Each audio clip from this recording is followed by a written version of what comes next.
just chatting to a friend just now and talking about our ailments.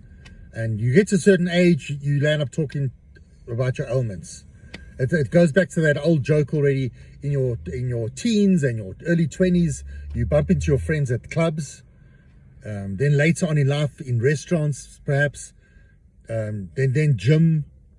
Now you bump into your friends from the age of 50 onwards. You bump into your friends at Discount or Clicks. That's a pharmacy, in case you didn't know. So, look, I'm not a qualified doctor.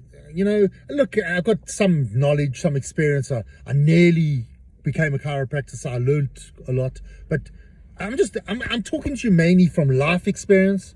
So now I'm 53 years old. So maybe what I've learned over the years can perhaps help you. According to studies, 80% of all people on earth will experience back pain, lower back pain, at some points in their lives. That is a fact. That is scientifically been proven. But there's back pain and there's back pain. And people they'll be told by their doctors or their orthopedic surgeons, I need to operate. You need back surgery. And most people don't question it. They'll go and have the back surgery.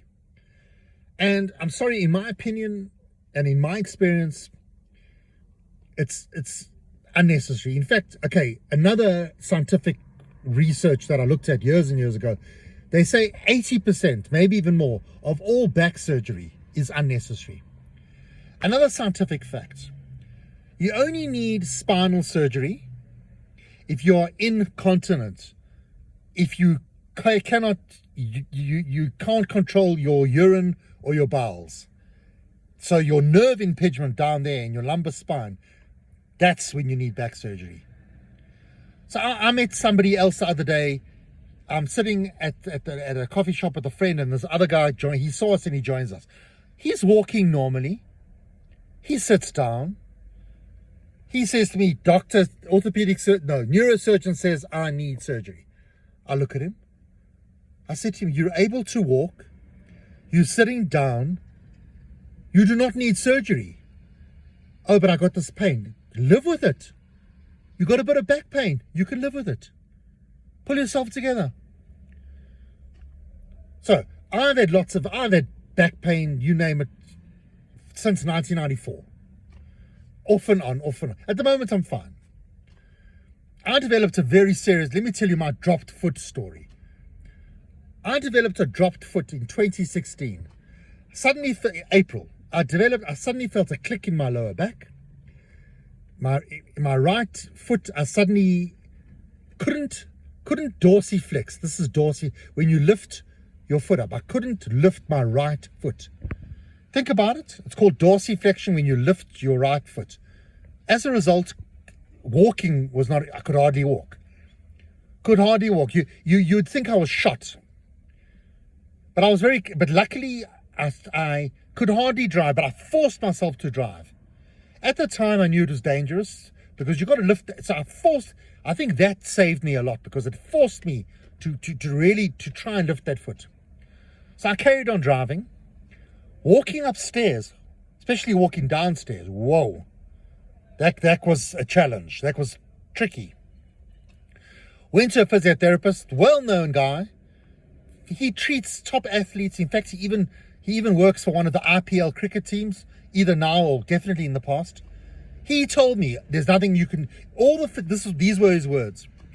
All the physiotherapy and chiropractic and biokinetics treatment in the world will not sort your drop foot out. That's what he said to me. So I was demoralized like you can't believe, but I persevered. Cut a long story short, I did everything. I threw the kitchen sink at it. Big biokineticist, hugely helpful. Biokineticists, this particular one, fantastic. Nobody's perfect. There are certain things that maybe she could have done, but she didn't, but nobody's perfect. Yoga. Certain yoga positions, stretching that lower back out. I'll do a video later and show you some of the exercises I do. Cycling. Try and cycle with a drop foot, but you try do it and force yourself to do it. Maybe even not, maybe try a stationary bike. That's probably wiser. So, but the thing that I only discovered about 6 or 8 months ago is nerve flossing. Flossing, Flossing, or it's called nerve gliding as well. Just go to YouTube, right? And look at, there's different nerves in the body. So there's different nerve flossing exercises that you will do for certain nerves. So my one nerve that causes the drop foot is the peroneal nerve. But the peroneal nerve comes off the sciatic nerve. The sciatic nerve comes off your lower back.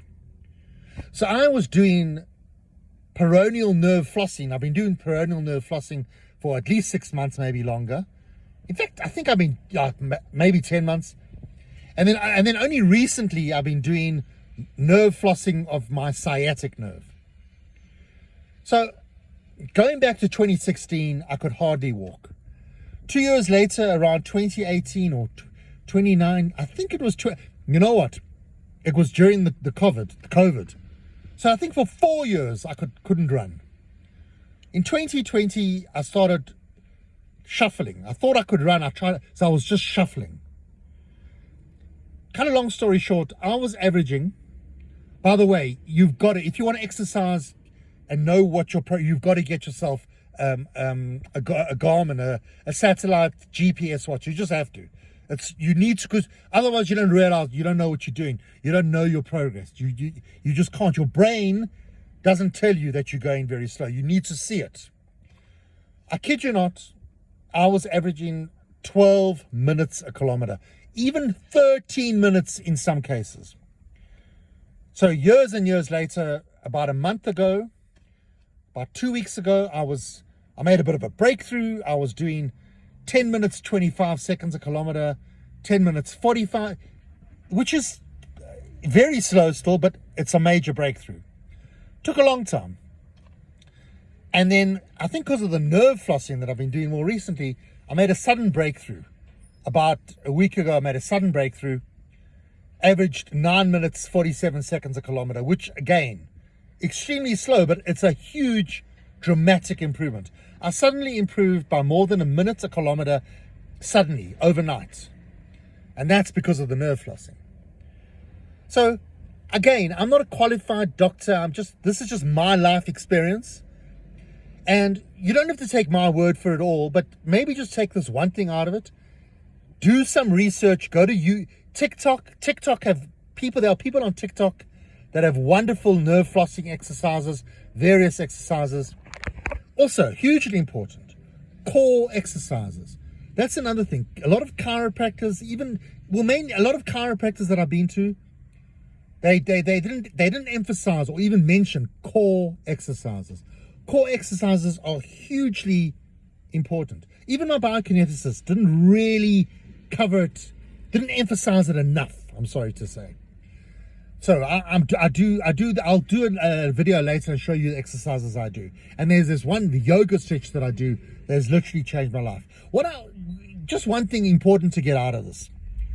Don't rush to have back surgery. Just be careful. If you're in a serious car accident and there's fractures, God forbid, or you are incontinent, there is a place for it. There's a place for things. And I get that. But just please bear that in mind.